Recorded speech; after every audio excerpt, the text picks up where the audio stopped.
એ વિદ્યાર્થી મિત્રો આ બોનસ વિભાગ કહેવાય. એક વખત ચોપડી પૂરી થઈ જાય, એક વખત સ્વાધ્યાયની નોટ બની જાય અને એક વખત વ્યવસ્થિત વાંચીએ તો આ વિભાગ એ આપણા માટે બોનસ સમાન છે.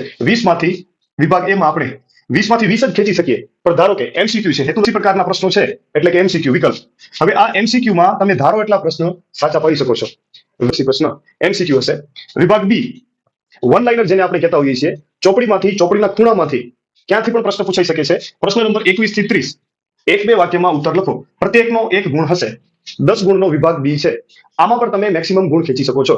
10 પ્રશ્નો પૂછાય એમાં તમે વધીને 7 અથવા તો 8 સાચા જવાબ આપી શકો છો. શકીએ છીએ કેવી રીતે આપણે 85 અપ ગુણ લાવી શકીએ છીએ. 20 માંથી 18 એમસીક્યુ સાચા પડે, 10 માંથી 7 થી 8 પ્રશ્ન આપણા વન લાઇનર સાચા પડે, એટલે ટોટલ 30 ગુણનો એ અને બી સેક્શન છે.